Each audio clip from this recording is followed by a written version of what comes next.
Hello guys, welcome back to Sports Corner GH. My name is Adam. So guys, in today's video, I have latest transfer updates concerning Ghanaian and Black Star players and also performances, goals, assists of Ghanaian and Black Star players who played in the Europa Conference League qualifiers and also the Europa League qualifiers live here on Sports Corner GH. Also, yesterday, I brought you a video of Joseph Paintsil being involved in a swap deal to Southampton. He has made his decision. We are going to talk about that. Mohammed Kudus to West Ham, what is the latest development? And also, Mohammed Kudus to Chelsea, what is the latest development on that one too? Are we going to see a West Ham-Chelsea bid war for Mohammed Kudus?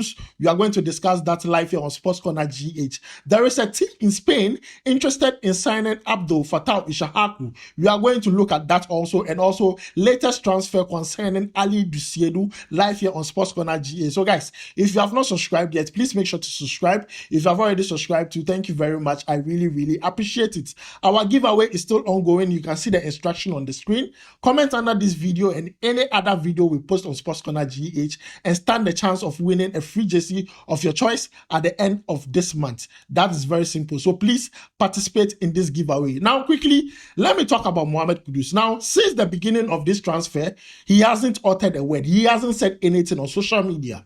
But yesterday, he finally spoke about something. There is an influencer on Twitter called European Land. He talks about Ajax. He talks about football in Netherlands. And he says something suggesting that Mohammed Kudus' team are making it very difficult when it comes to negotiations and accepting personal terms for Mohammed Kudus and other teams. Now, Mohammed Kudus wanted to set things straight because this didn't sit well with him, and he says that the influencer is capping, and what he said, it is BS. You can see what Mohammed Kudus said exactly on your screen. Mohammed Kudus wasn't happy with the statement, and afterwards, the influencer deleted that particular tweet. So guys, that is the first update concerning Mohammed Kudus. Now, when it comes to Mohammed Kudus transfer, I would like to take it from three standpoints. Mohammed Kudus to West Ham, Mohammed Kudus to Chelsea, and then Olise Angel. Now, let's talk about Mohammed Kudus to West Ham. Now, from reports, it's been suggested that Mohammed Kudus has accepted personal terms with West Ham, and West Ham have sent intermediaries to Netherlands to negotiate with Ajax to sign Mohammed Kudus. So that is progressing very well per report.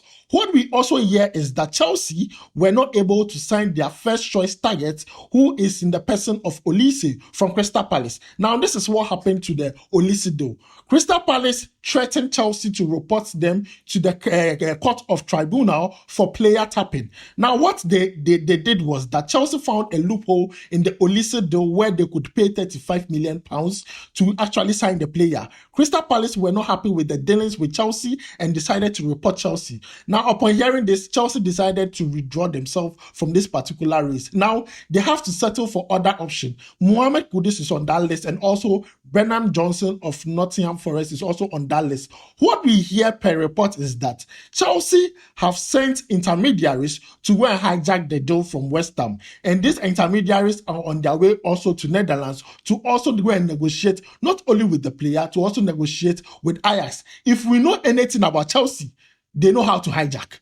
They know how to hijack players rough in this transfer market. So guys, let's not rule out Mohammed Kudus to Chelsea, and also let's not rule out Mohammed Kudus to West Ham. Anything could happen in this particular transfer window, and this is a breakdown on what is happening in the transfer of Mohammed Kudus. Now, moving away from this, the Olise deal has actually caused a different stir in another transfer of Ghanaian player, and I'm talking about Fatawu Abdul Issahaku. Now, we had reports that Abdul Fatawu Issahaku was going to replace Olise in the Crystal Palace setup.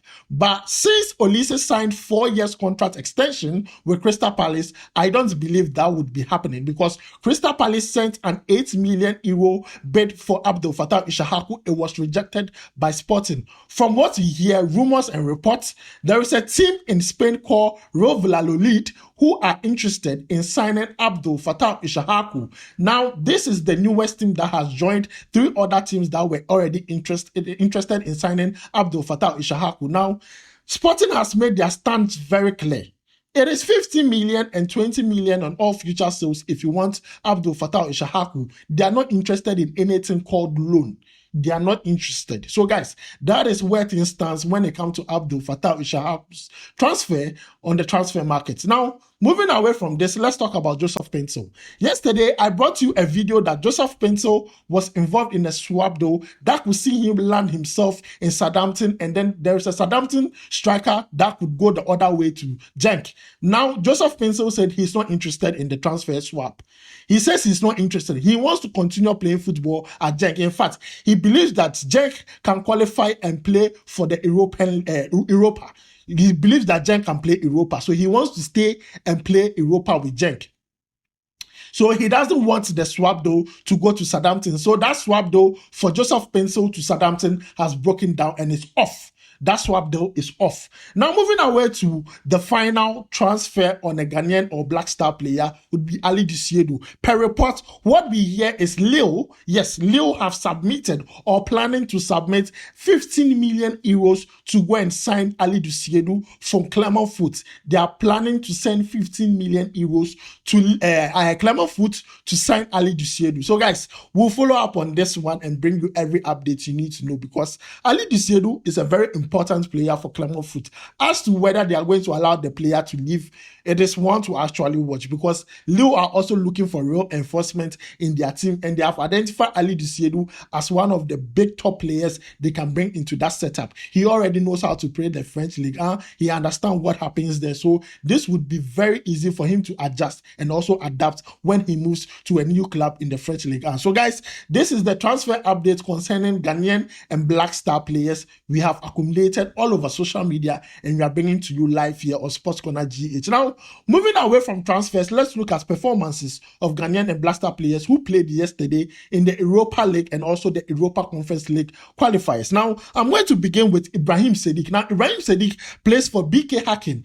BK Häcken won their game 5-0, and Ibrahim Sadiq scored 2 goals and also gave 2 assists in that particular game. This Ibrahim Sadiq, I've always been making videos about him, and I'll be surprised if Chris Hughton doesn't reward this ball with a call-up into the Black Stars or even into any of the national teams. See, this guy is really putting up some good numbers for BK Häcken.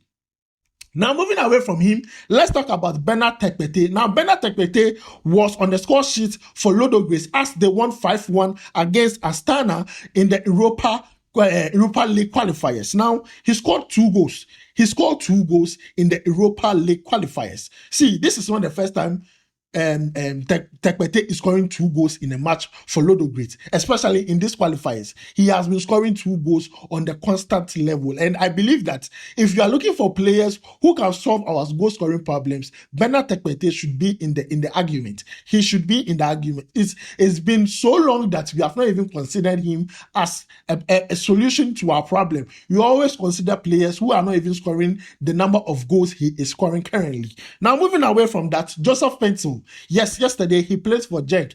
Genk played against Olympiacos, and that game ended 1-1. Joseph Paintsil scored a goal and had a red card. In fact, it was a penalty. 26th minute, he played the penalty, he missed it, and then 29th minute, he played the penalty, and then he scored. By 56th or 65th minute, he had a red card and he was out of the game. So guys, that is the latest on Joseph Paintsil's performance in that game for Genk against Olympiacos. Also, Conference League qualifiers, we have Osman Ibrahim of Northern who played in that game and gave an assist. Northern against FCSB. Northern won the game by 2-0, and Osman Ibrahim gave an assist in that game. And lastly, Baba Rahman. Baba Rahman was, top performance for PAOK as they play against Split. They won the game by 3-0 in the Conference League qualifier. So guys, these are performances and goals assists of Black Stars and Ghana players who played in the Europa League qualifiers and also the Conference League qualifiers. Let me know your thoughts about this down below in the comment section. Also, the transfer update on Kudus, Fatawu, Alidu, Joseph Paintsil. Let me know your thoughts on that down below in the comment section. Don't forget to like, subscribe, and turn on notification to Sports Corner GH. My name is Adam. I'll make sure to see you in the next video. Charlie, we go vibe.